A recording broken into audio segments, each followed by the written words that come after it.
नमस्कार किसान भाइयों बहनों, दूरदर्शन किसान के कार्यक्रम सफल किसान में आप सभी का स्वागत। मैं हूं आपके साथ अदिति शर्मा। किसान भाइयों बहनों, हमारे इस कार्यक्रम के माध्यम से देश के अलग अलग क्षेत्रों के सफल किसानों से हम आपकी मुलाकात करवाते हैं और इसी कड़ी में आज का हमारा ये कार्यक्रम भी हम आपके लिए लेकर आए हैं।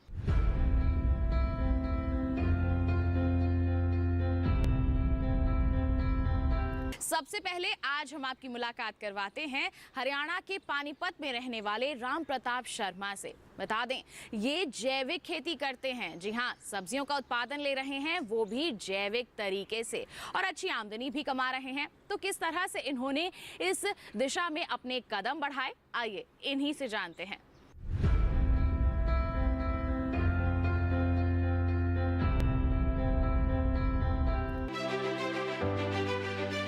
हरियाणा पानीपत के किसान जो जैविक खेती कर रहे हैं, जहां ज्यादातर किसान पारंपरिक खेती कर रहे हैं, वहीं राम प्रताप जी परंपरा से हटकर खेती को नए आयाम दे रहे हैं, जिससे न सिर्फ उनके इलाके का नाम रोशन हो रहा है, बल्कि बाकी किसानों की भी राह आसान हो रही है।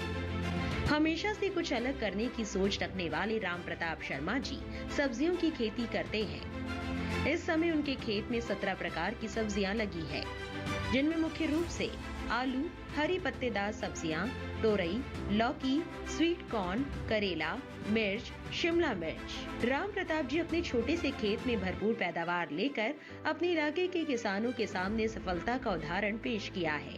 राम प्रताप जी बताते हैं कि उनकी उगाई सब्जियां यहीं खेत से ही बिक जाती है। जैविक रूप से तैयार इन सब्जियों की हमेशा अच्छी मांग बनी रहती है। मैंने दिसंबर के अंदर 6 एकड़ में सब्जी लगाई थी। लो टनल के अंदर 17 प्रकार की सब्जी लगा रखी है। मैंने आलू, करेला, तोरी, चप्पल टिंडा, खरबूजा, तरबूज, टमाटर और मिर्च, शिमला मिर्च और जी ककड़ी, लौकी, पेठा और जी स्वीट कॉर्न, बैंगन, तो और अपना ये जो और धनिया, पालक, मेथी, ये सारी सब्जी मैंने अपने खेत में लगा रखी, जिससे कि फरवरी के अंदर इसकी हार्वेस्टिंग शुरू हो गई और मैं यहीं अपने सेल पॉइंट खेत में है, यहीं अपना सेल कर रहा हूँ, जिससे कि कई बार तो मेरे पास कमी पड़ जाती है, बहुत बढ़िया रेट मिल जाता है, हर बढ़िया मेरा क्वालिटी देता हूँ। राम प्रताप जी गोबर की खाद, केचुआ खाद, ड्रिप सिंचाई का उपयोग करके हर सीजन में भरपूर पैदावार लेते हैं। आइए उन्हीं से समझते हैं उनकी खेती की बारीकियां। मैं जैविक विधि से करता हूँ, सारा गोबर की खाद, केचुए खाद और ओमिक एसिड वगैरह सारे अपनी विधियाँ अपनाता हूँ। लो टनल और अपना ड्रिप सिस्टम और अपना मल्चिंग, तो अपना इससे मैं अपना काम कर। राम प्रताप जी के द्वारा उगाई गई सब्जियां सफल और मदर डेयरी द्वारा भी ली जाती है। इसके अलावा शर्मा जी अनुबंध खेती भी करते हैं।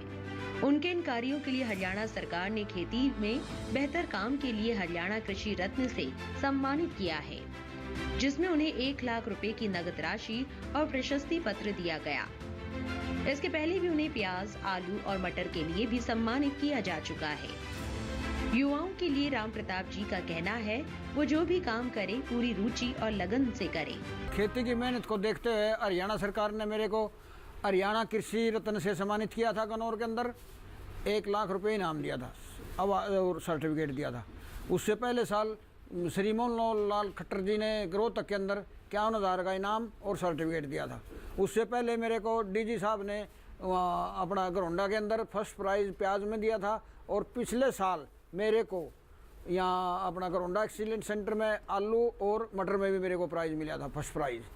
और अब मेरे पास इजराइल की टीम आई थी, इजराइल के राजदूत आए थे और उनने मेरे को ये अवार्ड दिया था। उन्होंने मेरे खेती को देखते हुए मेरे को बहुत सराहनीय कदम बताया बेटे आप। इस तरह किसान अलग राह पर चलकर अपना खास मुकाम हासिल कर सकते हैं, जिससे उन किसानों को हिम्मत मिलती है जो छोटी जोत में कम लाभ मिलने से परेशान रहते हैं।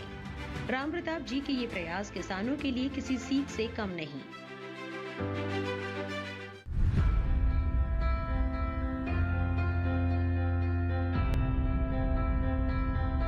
तो तो किसान भाइयों बहनों, ये थे हमारे सफल किसान राम प्रताप शर्मा।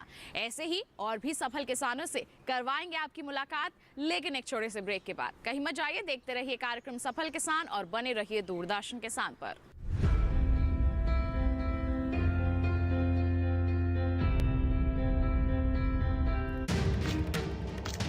वक्त कड़ा है, दस्तक देता सूरज दरवाजे पे खड़ा है, पर किसमें है ये हिम्मत कि सांकल खोले, वक्त से बोले तेरी पलक में उलझा आंसू रास्ते की दीवार बना है।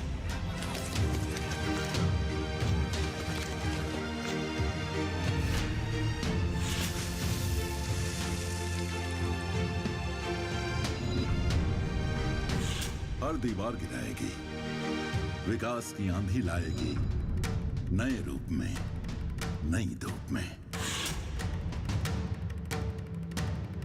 Corporate sarpanch, corporate sarpanch.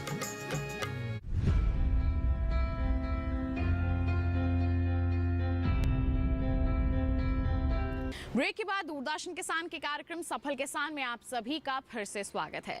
किसान भाइयों बहनों, आइए हमारे कार्यक्रम को आगे बढ़ाते हैं और एक और सफल किसान से आपकी मुलाकात करवाते हैं, जो निवासी हैं हरियाणा पानीपत के ही। नाम है इनका प्रीतम सिंह। अपने क्षेत्र में ये सूरजमुखी की खेती करते हैं। बता दें आपको कि सूरजमुखी की खेती अच्छी आमदनी दिलवा सकती है और यही सोचा इन्होंने और इस ओर अपने कदम बढ़ाए। तो सूरजमुखी की खेती करके कैसे इन्होंने इतना लाभ कमाया है, आइए इन्हीं से जानते हैं।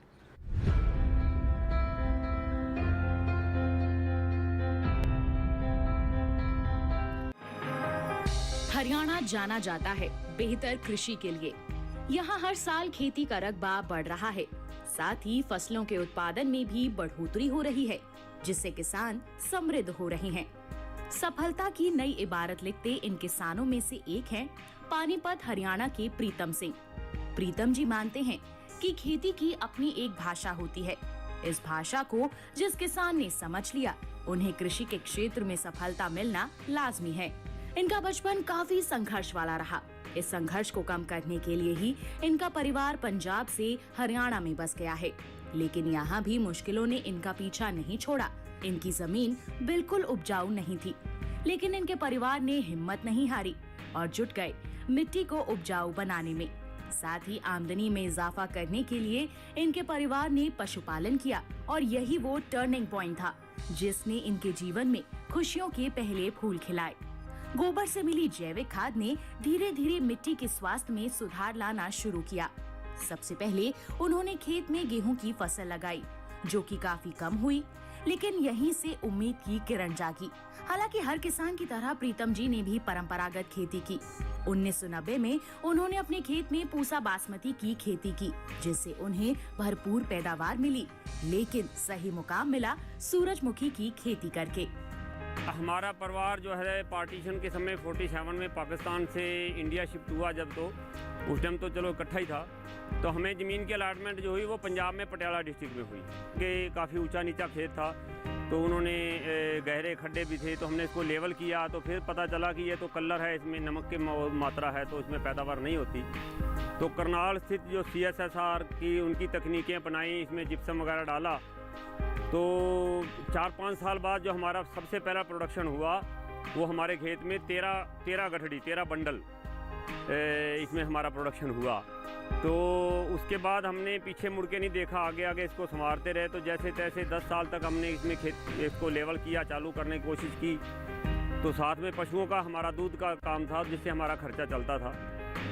तो 1990 आते आते तो हमें पता चला, इधर उधर देखभाल करते करते, तो IRI का से हमारा मिलन हुआ।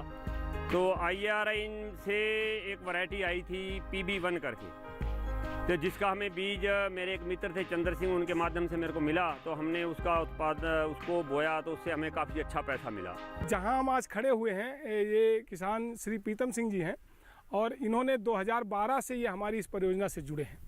जब इनका जुड़ाव हुआ उस समय ये एक सामान्य किसान जैसा करते थे, बीज ले आए, बो दिया और अपना उत्पादन किया। लेकिन जब इनको हमने बीज से जोड़ा तो इनकी गाथा आप इनसे खुद सुनेंगे तो आपको ज़्यादा पता लगेगा। तो उससे और आज तक के जब हम परिदृश्य को देखते हैं तो जिसको कहते हैं ना कि बदलाव और बड़ा बदलाव, और बड़े बदलाव से भी महा बदलाव कैसे हो सकता है, वो इसकी गाथा ये खुद बताएंगे। तो हम क्या करते हैं कृषक सहभागिता में, संस्थान पहले उन किसानों को चिन्हित करता है कि जो किसान प्रगतिशील हैं और बीज के महत्व को अच्छी तरीके से जानते हैं। तो उनको हम छोटा सा प्रशिक्षण देते हैं और उनको बीज के महत्व को समझाते हैं, और फिर उनको हम अपने यहाँ से एक जिसको प्रजनक बीज कहते हैं, शुद्ध बीज बिल्कुल देते हैं, और उसके साथ साथ उनको उस बीज के समस्त लक्षणों से भी अवगत कराते हैं कि इस वैरायटी की इतनी अवधि है, इतना इसका खाद की रिक्वायरमेंट है, इसका बुआई का उचित समय क्या है, इसमें क्या क्या सावधानियां रखनी उत्पादन में, ये हम सब किसान को बताते हैं। और उस बीज को हम जब देते हैं तो उस किसान से ये भी कहते हैं कि पिछली साल जो आपने बीज की फसल बोई थी उसमें क्या फसल थी, कहीं आइसोलेशन कितना होना चाहिए, एक फील्ड से दूसरे खेत की दूरी कितनी होनी चाहिए, ये सब हम उनको मानक बीज उत्पादन के जितने भी मानक हैं वो उनको समझाते हैं। उनके उगाए फूल इतने लुभावने होते हैं कि दूर दूर से लोग उनके खेतों को देखने आते हैं। यहाँ तक कि उनकी फसल के बारे में चर्चा इतनी जोरों पर थी कि डायरेक्टर एग्रीकल्चर चंडीगढ़ से कृषि विशेषज्ञ उनकी फसल देखने आए। विशेषज्ञों ने जब उनसे सवाल किया कि उनके खेत में कितने फूल हैं, तो गणना करने की अनोखी तकनीक ने कृषि विशेषज्ञों को काफी प्रभावित किया।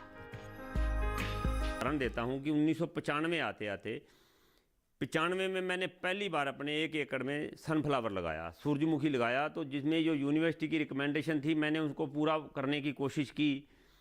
तो जब फूल पे आई फसल तो ऐसा मौका भी आया कि हमारे डीडीए साहब थे, नैन साहब थे उस टाइम, तो वो यहाँ से निकल रहे थे, तो उन्होंने सूरजमुखी देख के मेरे घर पे आ गए।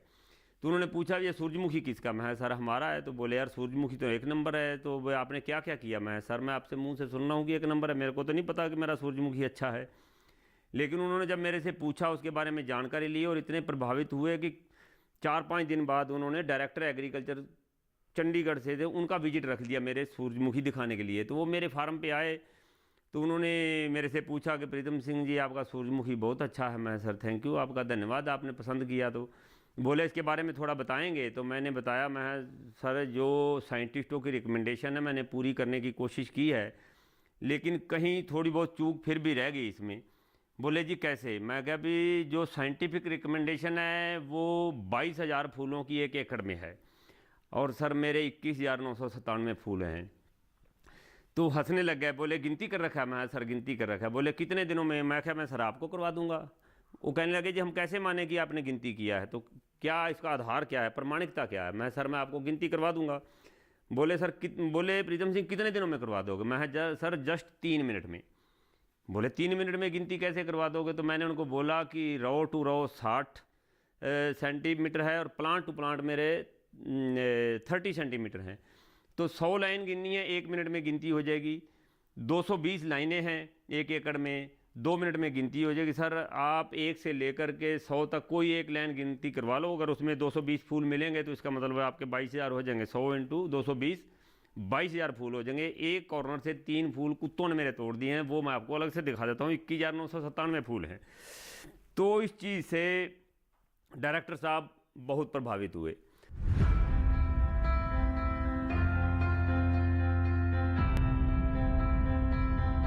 तो ये थे सफल किसान प्रीतम सिंह। एक और सफल किसान हैं जिनसे अभी मुलाकात करना बाकी है, मिलवाएंगे आपको, लेकिन एक छोटे से ब्रेक के बाद। कहीं मत जाइए, देखते रहिए कार्यक्रम सफल किसान और बने रहिए दूरदर्शन किसान पर।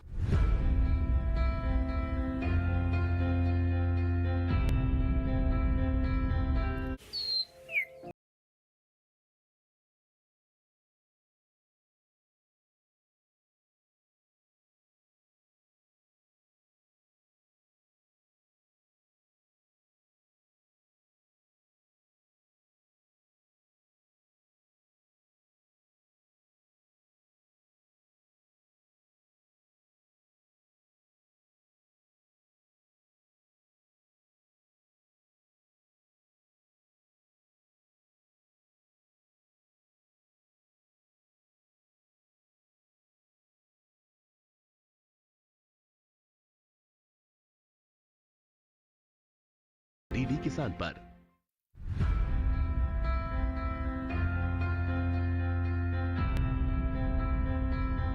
ब्रेक के बाद दूरदर्शन किसान के कार्यक्रम सफल किसान में आप सभी का फिर से स्वागत है। किसान भाइयों बहनों, दिल्ली का एक क्षेत्र ऐसा भी है जहां हमारे किसान खेती करते हैं और ऐसे ही एक सफल किसान भी वहां रहते हैं जिनका नाम है सत्यवान। ये आधुनिक तरीके से खेती कर रहे हैं। जी हाँ, इन्होंने अपने खेती के परिवेश में बदलाव लाया है और सफलता की ऊंचाइयों को छुआ है। तो किस तरह से उन्होंने आधुनिक खेती को अपनाया, आइए जाने हमारे सफल किसान से। दौड़ती भागती जिंदगी के बीच सुकून के पलों का एहसास देता है किसान सत्यवान का खेत। इन्होंने अपनी खेती और पशुपालन के बीच ऐसा सिस्टम बना रखा है जिससे इन्हें आय की आमद बनी रहती है। उनके खेत में कुछ भी व्यर्थ नहीं जाता। भूमि के हर हिस्से का सही उपयोग करते हैं, साथ ही फसल के अवशेषों का भी उचित इस्तेमाल करते हैं जो पशु आहार के काम आता है। वहीं पशुओं से मिलने वाले दूध को वो सीधे बाजार में नहीं बेचते, बल्कि दूध से घी बनाते हैं जो दूध से कई गुना मुनाफा देता है। उनके खेतों में जैविक फसल उगाई जाती है जिसके लिए वो बायोगैस में बची स्लरी का उपयोग खाद के रूप में करते हैं। साथ ही जैविक रूप से तैयार उपज का उन्हें बाजार में मोटा दाम मिलता है। इस तरह देखा जाए तो उनके इस सिस्टम में कुछ भी व्यर्थ नहीं जाता। वो हर चीज से लाभ लेना जानते हैं, वो भी प्रकृति के अनुकूल। गौमूत्र से, गोबर से, जीवामृत से, डिकम्पोजर से ही तैयार की हैं। अब हमारी तोरी लगभग तैयार है और इसमें केंचुआ इतना है हमारी ज़मीन में, जो ज़मीन के नीचे केमिकल से डरता हुआ केंचुआ 10 फुट नीचे जो केंचुआ था, जीवामृत जिस खेत में हमने डाल दिया वो केंचुआ एकदम ऊपर आ गया। अब इसमें पानी देते हैं तो हमारे पैर रखने की जगह नहीं रहती। और तोरी में और इसमें जिसमें हम केंचुआ ज़्यादा होता है उसमें पानी की भी कम ज़रूरत पड़ती है, क्योंकि नीचे से वो होल करता है और वाष्पीकरण के ज़रिए पौधे को वो नमी देता है। हमने कोई केमिकल, कोई स्प्रे नहीं किया है, कोई भी हमारे इसमें बीमारी नहीं है। एक आध कोई कीट आता है तो उसको कोई भी पक्षी या उसको जो है खा लेता है और प्रकृति ही प्रकृति को नियंत्रण करती है। सत्यवान जीरो बजट खेती में विश्वास करते हैं और इसी ध्येय को पाने के लिए खाद बीज खुद ही तैयार करते हैं। जीवामृत बनाने के लिए गाय का ताजा गोबर और गौमूत्र का इस्तेमाल करते हैं। इसे वो अपने खेत में तो इस्तेमाल करते ही हैं, साथ ही बाकी किसानों या किचन गार्डन संचालित करने वालों को बेच देते हैं। उनके उत्पादों की गुणवत्ता के कारण उन्हें किसी बाजार में नहीं जाना होता है, बल्कि लोग खुद उनके पास उनके उत्पाद लेने आते हैं। सत्यवान कहते हैं कि किसान खुद अपने उत्पाद का मूल्य तय कर सकता है। सीधी बिक्री में किसान को किसी बिचौलिए की जरूरत नहीं होती। गाय के लिए चारे के लिए जो है ऑर्गेनिक मक्का लगाया है। ये मक्का जो है हमने अब 80 दिन का मक्का है, इसमें भुट्टा तैयार हो चुका है और इस मक्के को हमने जीवामृत, घन जीवामृत और गोबर गैस की स्लरी जो थी वो पानी के साथ में बहा दी थी, उसी से ये सारा हमने मक्का तैयार किया है। इस मक्के को मेरी गायें बड़े चाव से खाती हैं और इस मक्के से मैं ये कहता हूँ कि 1 से 2 किलो दूध हमारी गाय का बढ़ गया। और नील गायें जो 3-4 किलोमीटर से चल के आती हैं, पास में जो केमिकल का मक्का उसको नहीं खाती, उन्होंने इंसान से ज़्यादा पता है जानवर ने, वो आती हैं इसी मक्के को खाती हैं, क्योंकि उन्होंने पता इसमें मिठास गुणवत्ता अलग से है, क्योंकि ये बिल्कुल जो है नेचुरल है। तो इस तरह से हम अपने घी को, दूध को महंगे भाव में बेचते हैं, क्योंकि हम जितना भी जो गाय को चारा खिलाते हैं वो भी हमारा ऑर्गेनिक होता है। उसमें हम कोई केमिकल का, जवार है, बाजरा है या मक्का है या और भी जो हमारे जई है, जो भी हमारा चारा होता है वो बिल्कुल ऑर्गेनिक होता है। और उस चारे को जब हम अपनी गाय को खिलाते हैं तो जैसा खिलाओगे वही तो नीचे उतारेगी, उसी से हमारे दूध की भी गुणवत्ता बढ़ जाती है और उसका हम रेट अलग से लेते हैं। अब हमारा दूध 100 रुपये लीटर जाता है और मेरा जो घी है वो 2500 रुपये किलो बिकता है। तो इस तरह से भी किसान अपनी आय को और हमारा जीरो बजट है। इसमें हमारा ना DAP, ना यूरिया, ना और कोई केमिकल, कुछ कोई ज़रूरत नहीं। बस खाली गोबर की सलरी से और जीवामृत से ही हमने ये तैयार किया है। आपके सामने इसकी ग्रोथ, इसकी जो है शाइनिंग, चमक एक अलग से ही है। इस तरह सत्यवान के सुझावों को मानकर किसान कई गुना लाभ ले सकता है। साथ ही जिस तरह से सत्यवान ने कहा कि एक बड़ा नौकर बनने से अच्छा छोटा मालिक बनना बेहतर है, वाकई सच मायनों में कारगर है। आज का युवा वर्ग भटकाओं वाली जिंदगी जीने से बेहतर है कि कृषि में अपना भविष्य संवारे।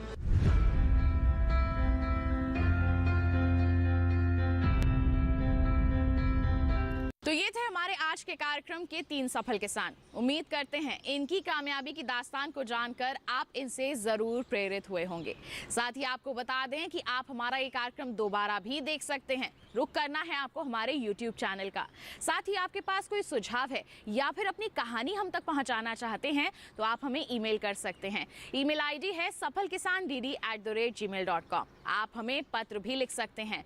पता है हमारा सफल किसान, कमरा नंबर 110, CPC दूरदर्शन, खेलगांव, नई दिल्ली 110049। तो इसी के साथ किसान भाइयों बहनों, आज के लिए बस इतना ही। अगले अंक में हम फिर होंगे हाजिर। तब तक के लिए हमें दीजिए इजाजत, लेकिन आप बने रहिए दूरदर्शन किसान पर। नमस्कार।